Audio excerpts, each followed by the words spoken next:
ekintzetan eta gurutzeko eskaintzan, bereziki. Eskaintza hau, aitaren maitasunaren goreneko adierazpen hau, ostira santuan gogoratu eta ospatuko dugu. Jainkoak aldi eta lur guztiko gizadia. Jesusek gurutzean eskaini zigun maitasunetik bizitzea nahi izan zuen.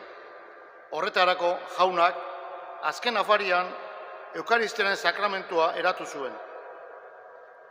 Hitzez, baino batez ere simbolo, gestu eta keinuz korapilatu eta nahazturiko ospakizun bat utzi zigun Jesusek. Gizakion hizkuntza, mintzaria edota komunikabidea erabili zuen. Ulertu genezan, ezagunak zitzaizkigun edabideak erabili zituen. Bere aurpegia ezagutzera emateko eta berarekin bat egin ahal izateko. Eukaristiaren sakramentuan, Frantzisko Aita Santuak gogoratzen digun bezala, gizakiok simboloak gara. Eta simboloaren mintzariarik edo lengoajerik gabe ezin Eukaristian parte hartzerakoan jainkoaren lurritasuna somatu eta sentitu. Sinisteko miraria inarrigarria, ogiaren irudipean, irudiari simboloari buruz hitz egiten jardun dugu, ezta? Irudi horren, simbolo horren irudipean, bai. Jesus gure artean, ezta? Kantatzen, esaten dugu abesti honek eta ondo datorkigu abesti honen letra, gure hitzaldietarako. Sinisteko mirari, oinarrigarria, ogiaren iguriz, Jesus estalia, Jesus bera gurtzen den aldare gainean, Jesus bera jaten du, egiz jaun hartzea.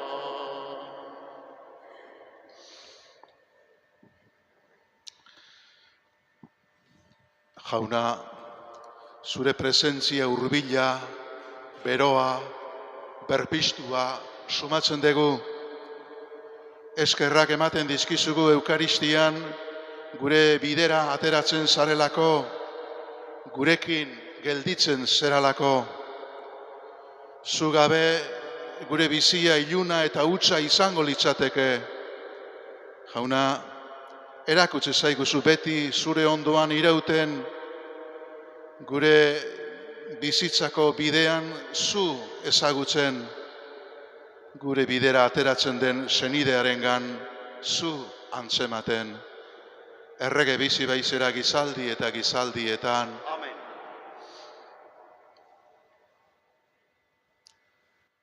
San Markosen liburutik entzungo dugu pasarte hau. Entzun dezagun evangelioa San Markosen liburutik. Jesus berriro Tiroko lurraldea utzita, Sidondik igarro zen, eta Dekapolis barrena Galileako itsasora etorri zen. Gorra eta izmotela zen gizon bat ekarri zioten, eta eskuak gainean ezartzeko eskatzen zioten. Jesusek jende artetik bereiz harturik behatzak belarrietan sartu zizkion, eta bere listuz mia ukitu zion. Zerura begira intziri eginez esan zion, efeta, hau da, ireki zaitez. Eta berehala ireki zitzaizkion belarriak eta mihiko lotura askatu. Eta hizketan hasi zen garbi. Inori ez esateko agindu zien Jesusek, baina haiek orduan eta gehiago zabaltzen zuten. Jaunak esana. Eskerrak zuri jauna. Bueno, aukeratu dudan evangelio honetan argi ikusten da Jesusek jangoikoaren erreinua iragartzen duela ez bakarrik hitzaren bitartez, San Mateoren 5. evangelioan, Jesusen hitzaldi luze bat aurkitzen dugu. Hitzaldi luze horren muinean zoriontasunak aurkitzen ditugu, baita ere aita gurea, hitzaren bitartez jaunak, gure jaunak, erreinua ezagutzera ematen du, Jangoiko aita ezagutzera ematen du, baina ez bakarrik hitzez, baita ere ekintza batuen bitartez, gestu eta keinu batzuen bitartez, eta hori ikus dezagun guztiok, aukeratu dut evangelioko zati hau hemen argi ikusten bai da, Jesusek keinu batzuen bitartez, jaunaren erreinua agertzen duela eta Jangoikoaren aurpegia ezagutzera ematen duela. Sartu zizkion behatzak belarrian, bere txistuaz mihia ukitu zion, eta hitz baten laguntzaz, efeta, ireki zaitez, hitza eta ekintza batera loturik, gizon horri Jainkoa nor zen agertu zion. Eta gizon hori kapaz izan zen, Jangoikoari buruz Jesusek zekarkion mesua entzuteko, eta baita ere berak gero testigutza emateko. Atzo simboloari buruz asko hitz egiten genuen, ezta? Eta gaur ere Aita Santuaren esaldi bat gogoratuaz esaten genuen sarrerako barrean, gizakia simbolikoa dela, simbolikoa gerala gu, hori ere asko azpimarratzen genuen atzo. Eta simboloen lenguajea geuregatzen ez degun bitartean, Eukaristian parte hartzekoan, Jainkoaren hurbiltasuna somatzeko eta sentitzeko arazoak izango ditugula beti. Ez dakit orain, baina garai batean orratzekin puntua egiten zen, ez da, galtzetak, ardilan askoak, edo jertzeak egiten ziren, nik behintzet gaztetan txikitan ikusten nuen nire etxean, nire baserrian nola josten zituzten nolako orratzoiekin.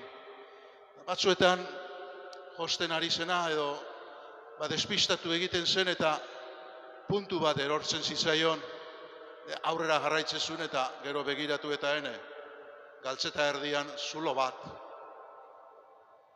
Hori askotan gertatzen zitzaien, ez da? Igual zuek ere esperientzia bera izango duzu, ikusi edo egina, ez da? Nik uste dut, liturgia ere, Eukaristia ere, galtzeta hori bezala dela.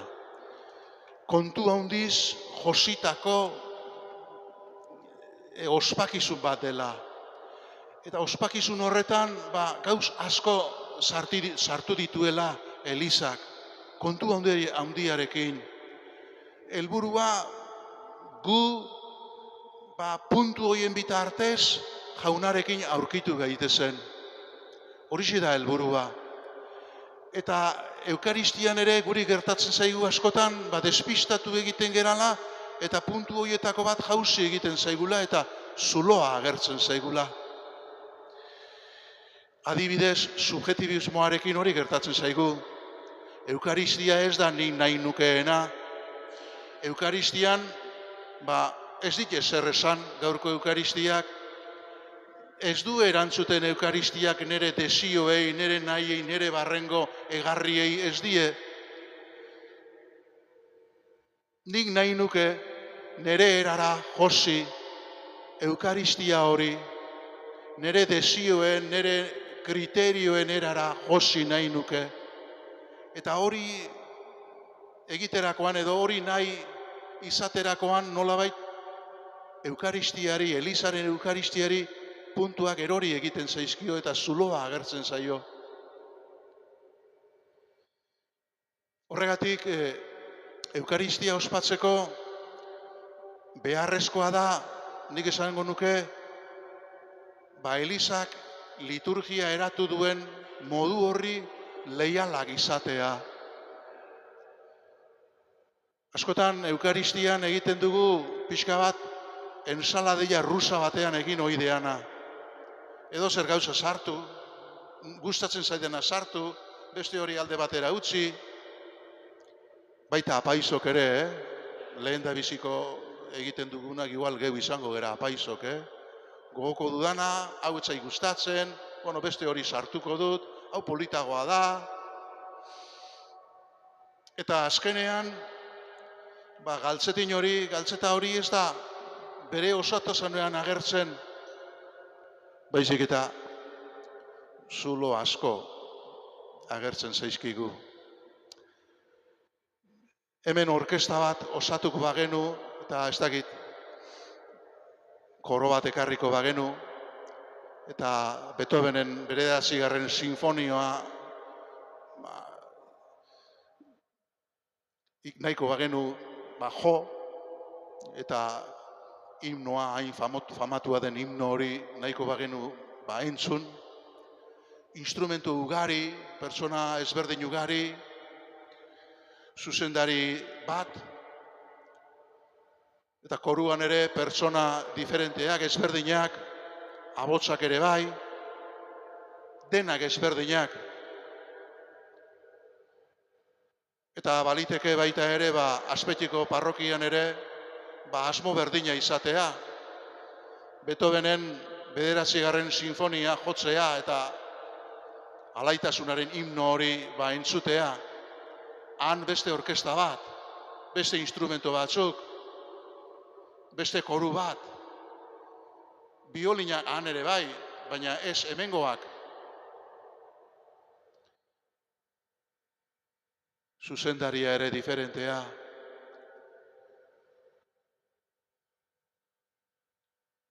Partiturari espadiogu begiratzen han eta hemen, ze aterako da hor? Musika edo sarata.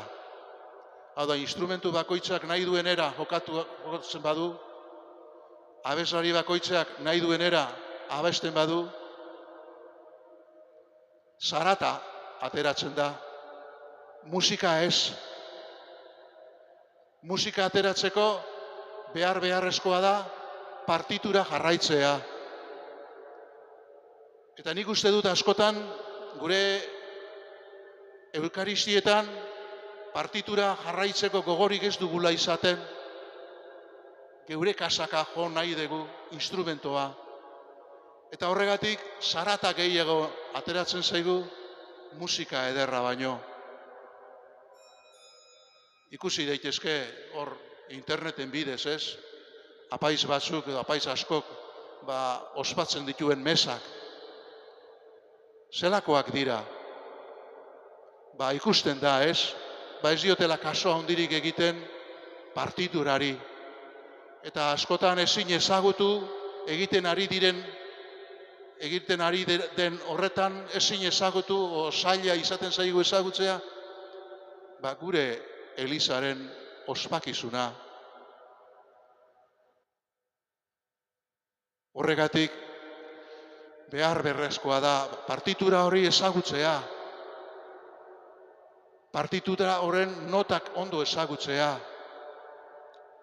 Eta horregatik esaten dugu Aita Santuak, beharrezkoa dela simboloen hizkuntza hori ezagutzea, ezta? Guardini aipatzen duela askotan esaten dizuen atzo, eta gaur liburutxo bat ekarri dizuet Romane Guardinirena. Italianoa izan zen, baina bizi osoa Alemanian bizi izan zuen, han apaiztu zen, bere aita diplomatikoa zelako, eta 40. eta 50. hamarkadan, hau da, oraindik Eukaristia Trentoko ritualakin ematen zenean, jendeari bizkarra eman da eta latinez ematen zenean, berak gazte pila bat biltzen zuen bere inguruan Eukaristia ospatzeko. Unibertsitatean klasek ematen zituen eta unibertsitatetik gazte ugari biltzen ziren berarekin Eukaristia ospatzeko eta katekesia bat jasotzeko. Eukaristiaren simboloei, keinuei, gestuei buruzko katekesia. Eta hemen liburutxo honetan, publikatuta daude bere esplikazio batzuk. Eta indizean agertzen dira, gurutzearen ezaugarria adibidez, Eukaristian hainbat aldiz eta era diferentetara egiten ditugun gurutze santuaren ezaugarria. Eskuen lenguajea, apaisak eskuak era batea eta bestera izate ditu, eta hor ere hizkuntza bat dago, simboloa dira hoiek ere. Belaunikatzearen esan nahia, ibiltzearen esan nahia, protesioaren esan nahia, jauna hartzea gatozenean, inguratzen gera aldarera, eta hori ibiltze soila ez da, horrek zerbait adierazi nahi digu, simbolo bat da ibiltze hori ere. Bioz gainean, Damudet jauna esaterakoan, ematen ditugun golpeak, atea, Elizako atea izan daiteke simbolo bat, Guardinirentzako bai, atea zabaldik egotea behar dudanean, nik nahikoa dut horrekin, ez da? Guardinik esaten digu ez dela, hortan gelditzen Elizako atea. Elizako atea ere simbolo bat dela, esan nahi bat duela, eta atearen bitartez ere, nolabait, Jesusek elerazten digula bere dei hori, bere gonbidapen hori, zurekin egon nahi dut. Kanpaiak esan genituen, aipatu genituen atzo, hemen ere, berak aipatzen ditue. Aldare gaineko kandelak, gauza txikienak eta sinpleenak liturgian bat egiten dira gauza garrantzitsuekin, Eukaristi otoitzarekin, evangelioarekin, eta dena lotuta, trensatuta esaten genuen atzo, ezta? Baina bakoitzak bere erara eta bere neurrian jaunaren dei hori guri luzatuaz. Irrikitan nago zurekin Paskoa ospatzeko. Ateak eta baita ere konsagrazioak. Ez dira berdinak, noski. Neurri diferentean, baina biak nahi dute izan jaunaren presentziaren adierazgarri. Biak nahi dute gonbidapen hori guri luzatu.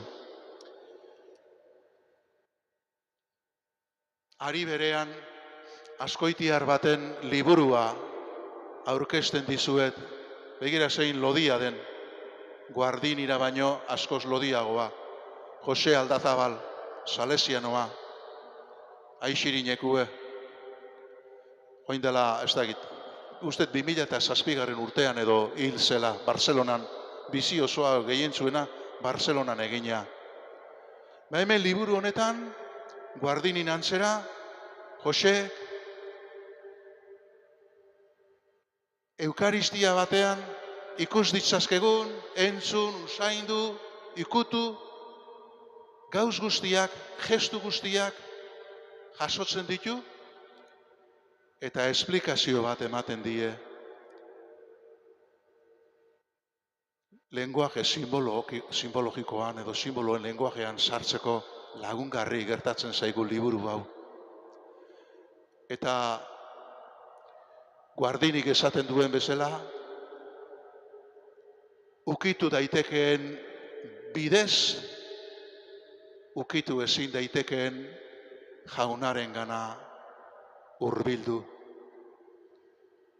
Ukitu daitekeen horren bitartez, jaunarekin aurkitu eta topatu. Gauz bera egin nahi nukenik gaur atzo aipatu nizuen, zein izango zen, esan nuen zein izango zen gaurko hitzaldiaren gaia. Inoiz, segurazki, ez digute adierazi, apaiz jantziaren esan nahia zein den, eta izana zein den, eta nik alba dut behintzet laburki horixe agertu nahi nizueke. Badakizue lehen da bizi apaisa jasten duena alba dela tunika zuri hori.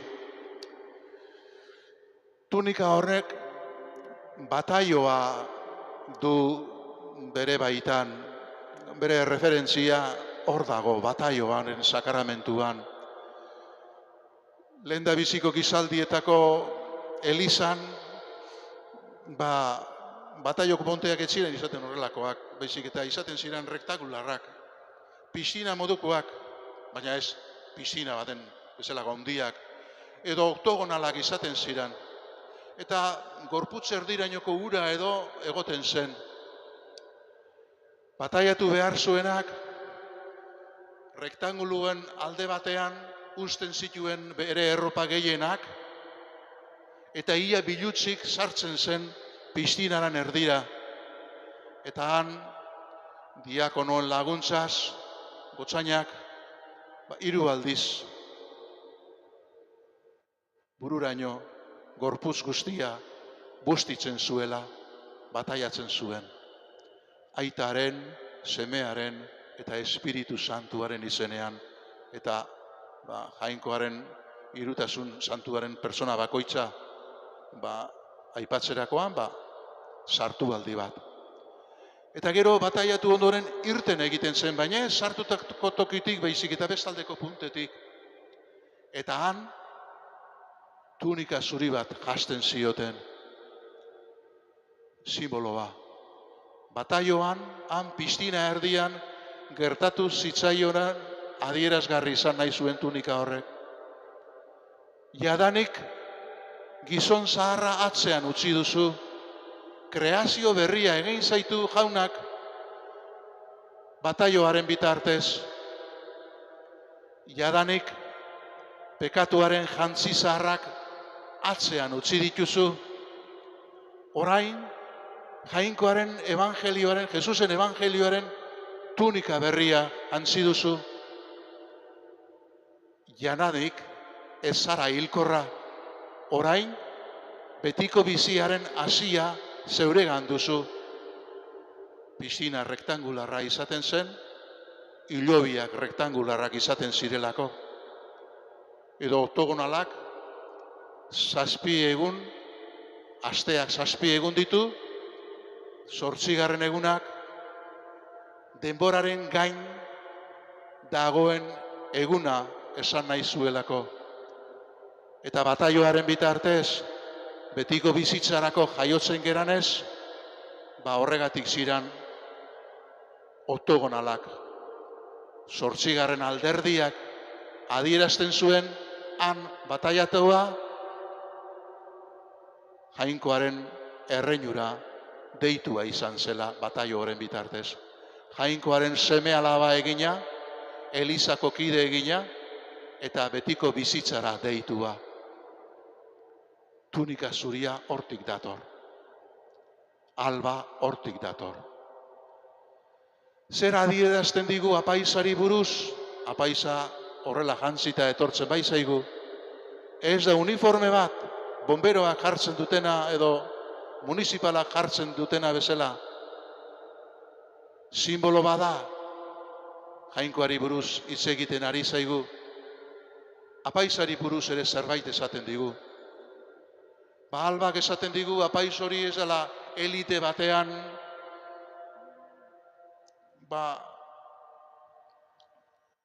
sortua, baizik eta beste guztien artean, beste bataiatu guztien artean sortua izan dela eta bataiatu guztien artetik aukeratua izan dela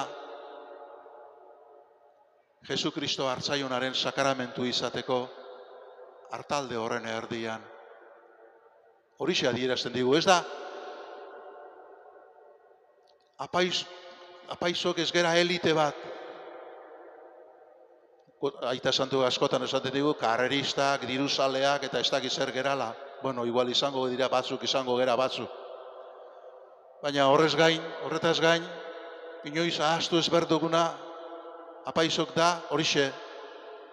bataiatuen artetik aukeratuak izan gerala. Gero gure pekatuak izango ditugu, baina hor dago gure sustraia, bataiatuen artean. Eta Jesusi buruz zer esaten digu? Nola agertzen zaigu Jesus Eukaristian simbolo honen bidez? San Juan evangelistak ematen digu erantzuna. Jesus gurutz hiltzatu ondoren, 4 gudari, 4 soldaduek, bere jantziek 4 zati egin zituzten. Eta tunika josturari gabekoa zelako, sorteatu egin zuten. Ze important zaigu guri hori? Zergatik kontatzen dizkigute evangelariek garrantzi gabeko ipuin hauek? Neri ze importa zait, 4 zati, 5 zati, nire bizitzarako zer esan nahi du horrek? Badu intentzio bat, badu asmo bat. 4 zati, Jesusen soinekoa 4 zati, adierazteko Jesusen salvamenaren unibersaltasuna. Norte, sur, este, oeste, 4 zati horregatikan. Eta tunika hautsi ezina, apurtu ezina, ez zegoenan kutsillo bat edo ez zegoenan zerbait tunika hori apurtzeko. Benetan, seguru baietz, espatakin edo.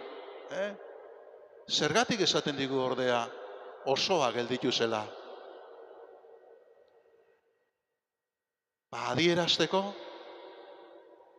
Jesusen egitasmoa bat dela eta hautsi ezina dela. Eta Jesusek onartu zuela proiektu hori betetzearren nekaldia eta heriotza.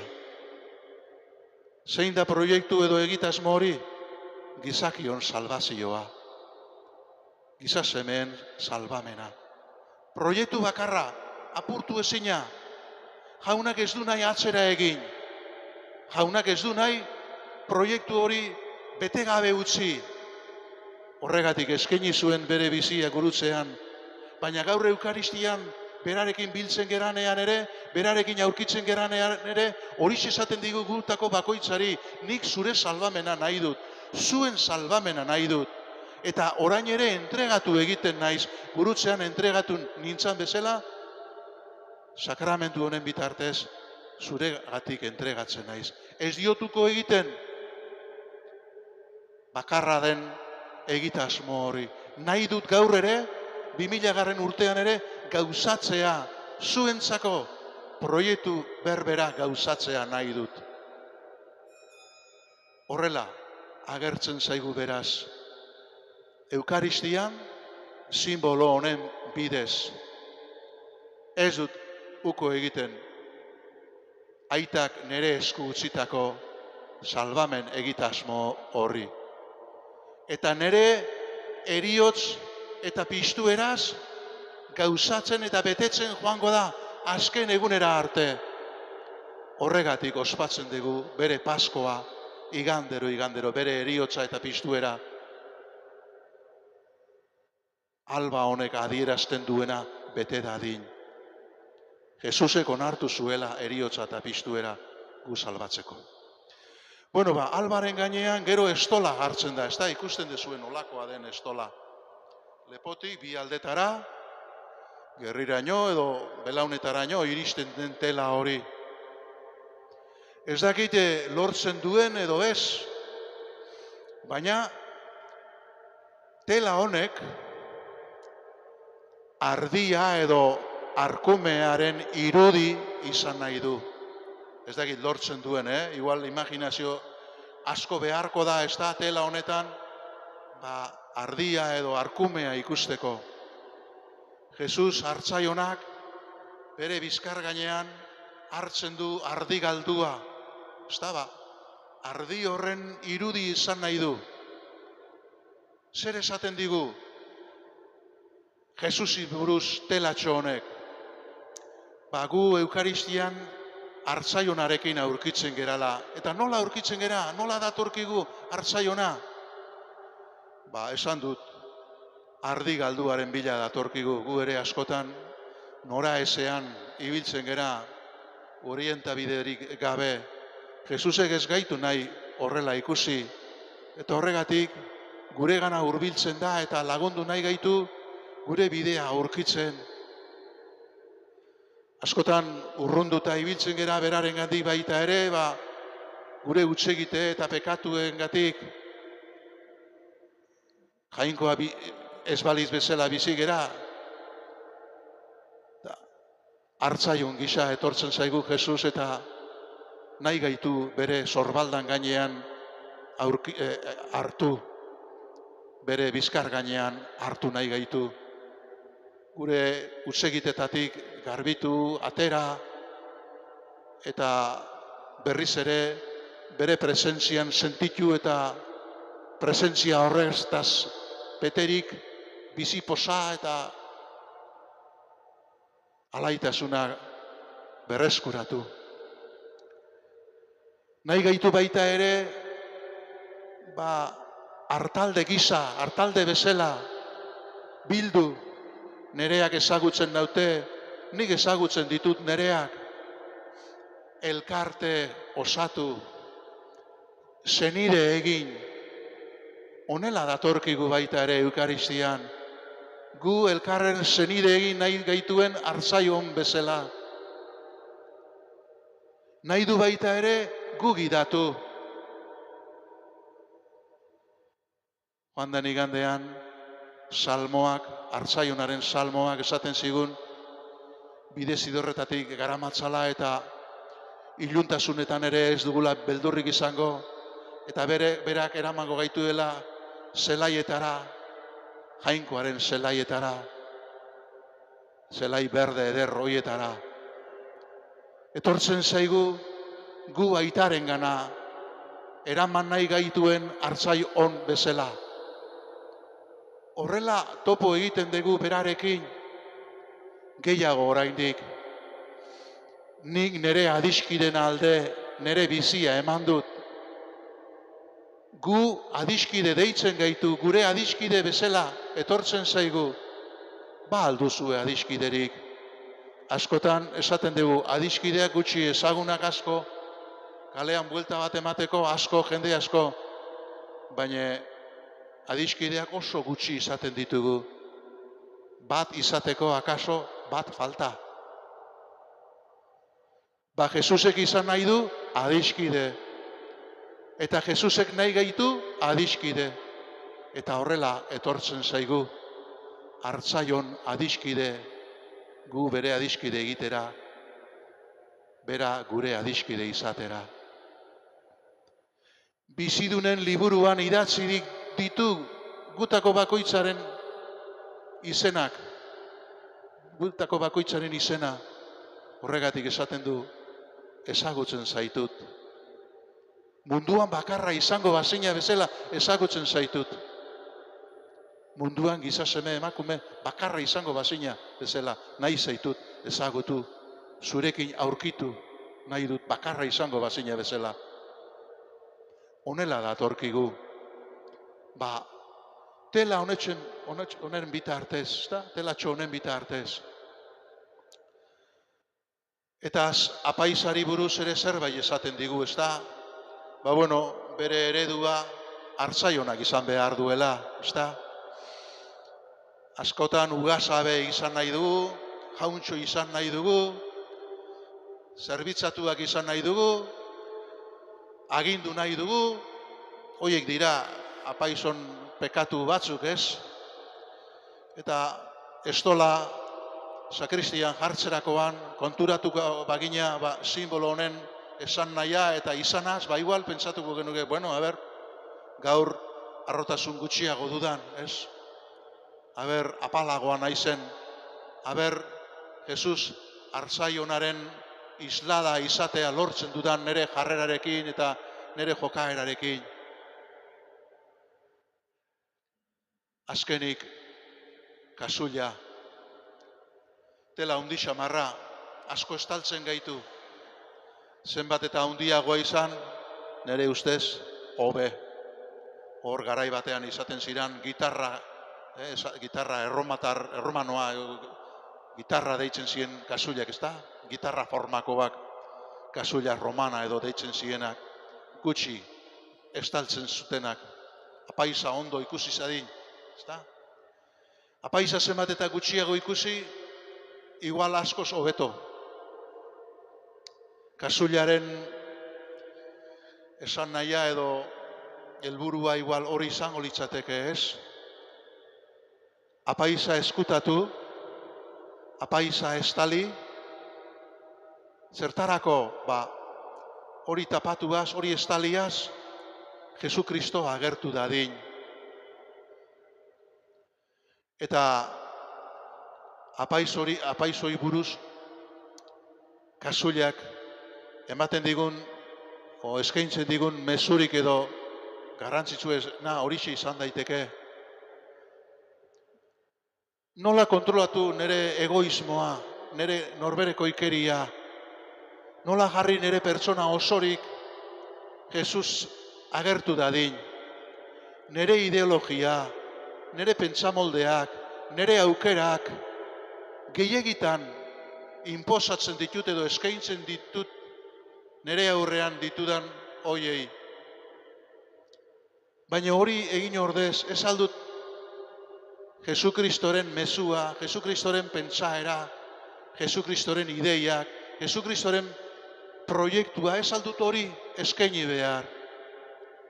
Nola kontrolatu besteen gainetik, Jesusen gainetik aurkezteko desio edo hori.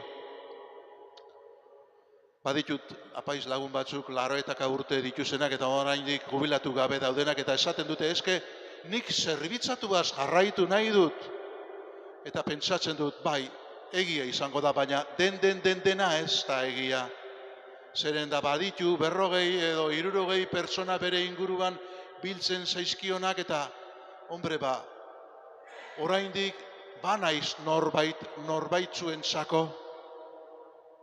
Ez du nahi jubilatu, bestela ez naiz inorentzako eta eskutuan egon behar dut eta ez du nahi hori, ez dut gogoko hori. Kasuliak hau eskatzen digu apaizoi, eskutatu jauna agerian jartzeko. Eta jauna nola jartzen zaigu agerian kasuliaren bitartez? Nola egiten dugu topo berarekin?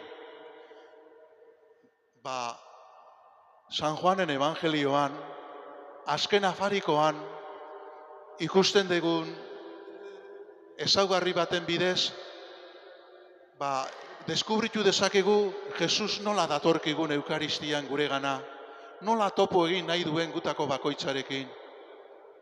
Han kontatzen zaigu, beste inork ez digun kontatzen, afaltzerakoan, Jesus bere soinekoak kendu eta toalla bat edo eskusapi bat hartu zuela eta ura eta palangana bat edo urontzi bat hartu eta distipulu bakoitzei oinak garbitu zizkiela eta Pedro esan ziola, nik ez du nahi hori zuk egitea, zu nire gainetik bai zaude. Eta berak erantzuten dio, nik ez badizkizut oinak garbitzen, zure artekoa eta nire artekoa bukatu da. Eta orduan ez Pedro nahi du, bai, adiskidetasun hori eta lotura hori mantentzea eta usten dio, bai, oina garbitzea. Kasuliaren bitartez guk ere hori deskubritu behar dugu. Jesus datorkigula gure oinen aurrean belaunikatuz jarriaz. Ez gaitu begiratzen goitik, apaizak akaso bai begiratuko goitik, baina Jesusek ez. Goitik begiratzen gaituztenean, beldurra sentitzen dugu, txikiak sentitzen gera. Behetik begiratzen gaituztenean alderantziz gertatzen zaigu.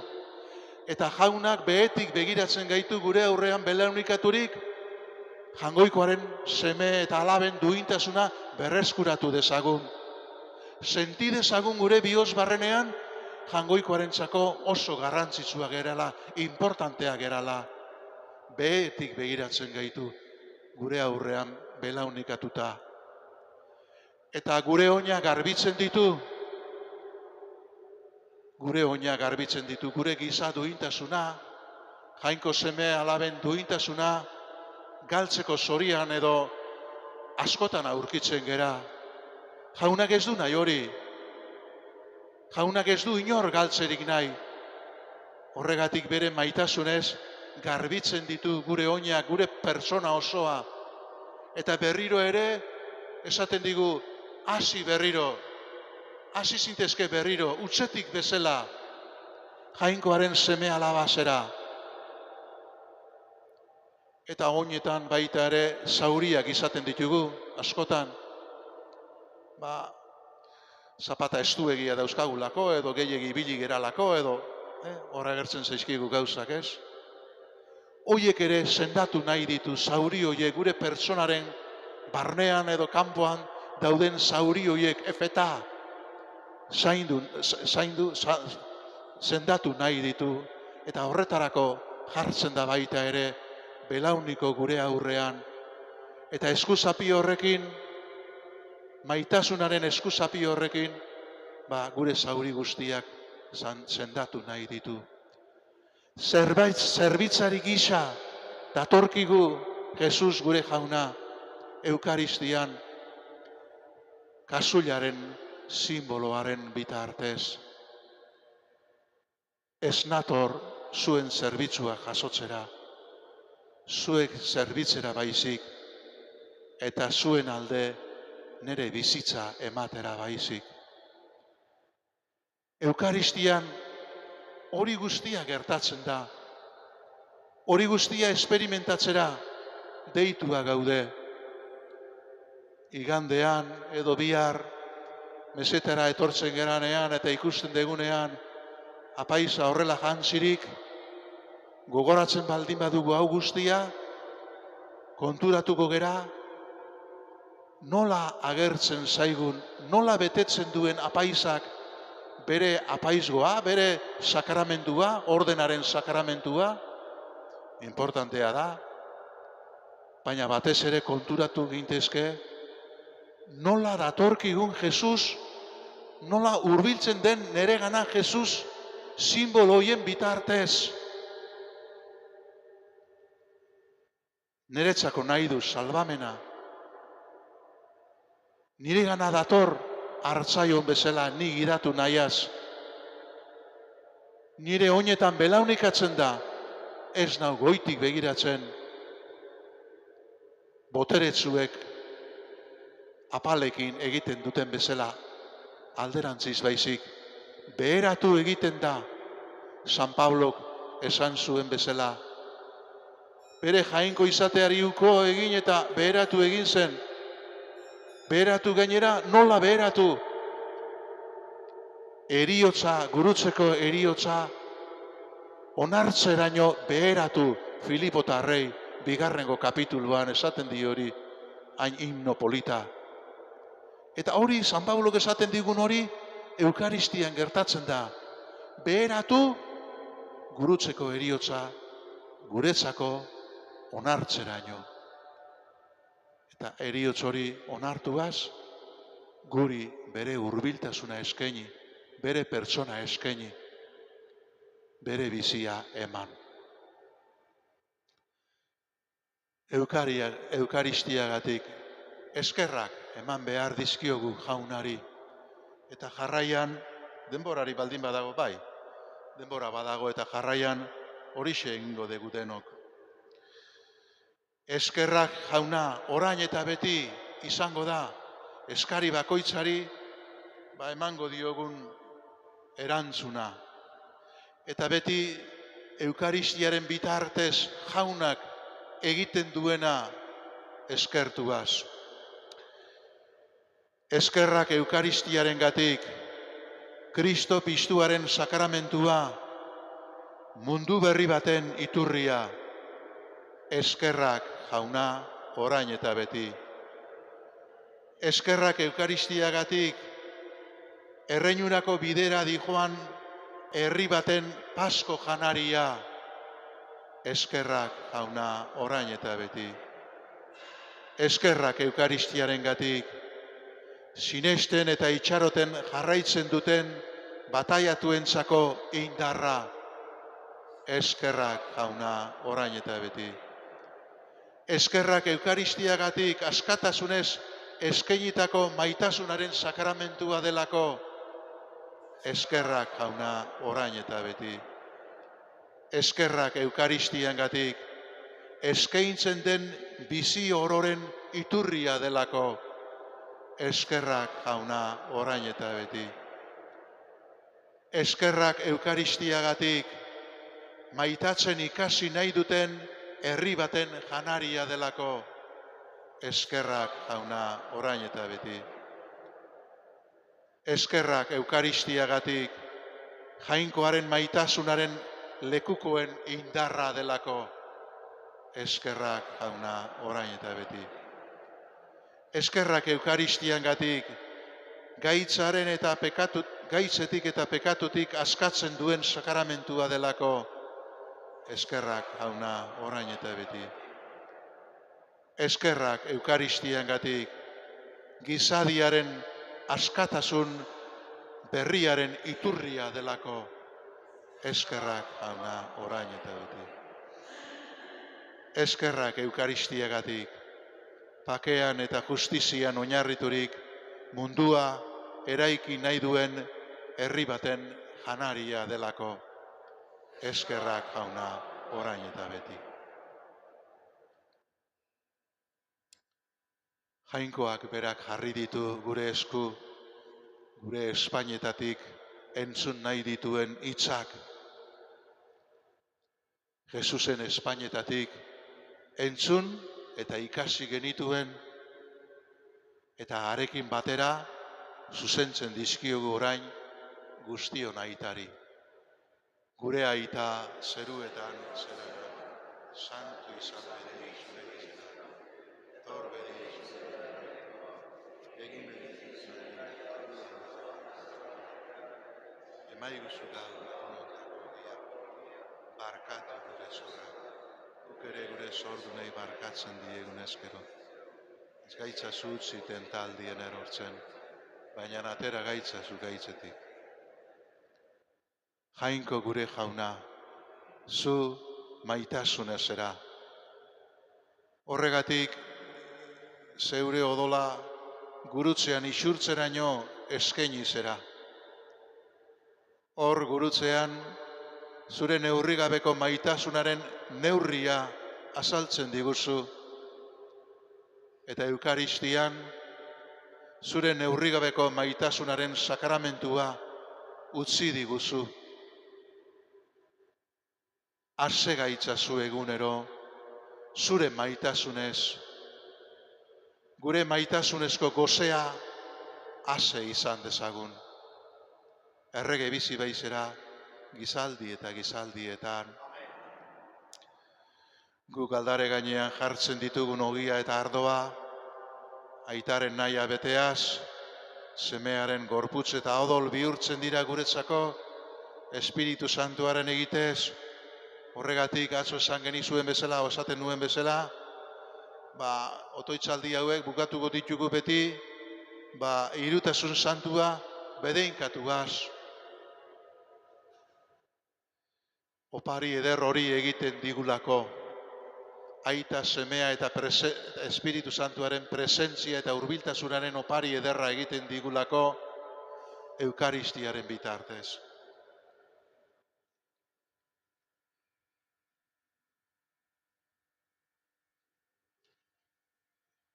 Jauna gure jainkoa, bedeinkatua zu, zeru lurren egile, bedeinkatua zu, guztien salbatzaile, bedeinkatua zu, gure abetzarata,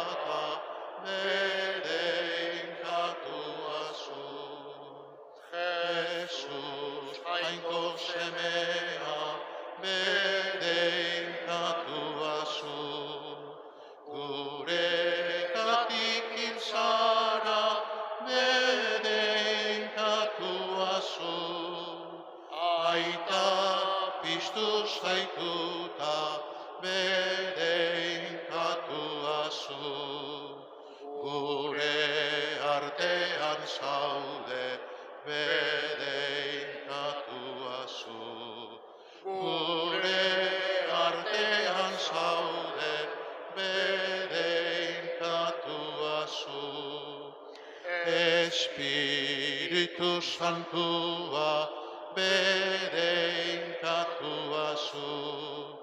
Bizien bizigarri bereikatua zu. Pose maile bikaina bereikatua zu. Malkoetan posgarri bereikatua zu. Malkoetan posgarri bereikatua zu. Bueno, bihar jaunartze errituari edo oikuneari buruz hitz egingo dizuet. Ibaia bere iturburutik Urola ez dakit nun jaiotzen da hor, ez da, Brinkola aldean edo jaiotzen da ez da, bueno, handik hasi eta herriz herri badijoa,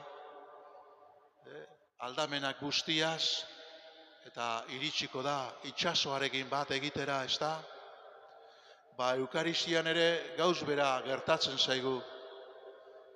Aitaren eginaz, hasierako ohikuneekin ematen diogu, hasiera ez da, eta badu bere helmuga bat. Helmuga garrantzitsuena da, guk jauna hartzen dugunean, jauna gu hartzen gaituenean. Eta hori gertatzen da, hitz eta ekintza batzuen bitartez egiten da hori. Eta hitz eta ekintza horien esan nahia eta izana agertuko dizuet, horiek ere simboloak bai dira eta nola agertzen zaigun Jesus adierazten digu, nola topo egin nahi duen gurekin adierazten digu.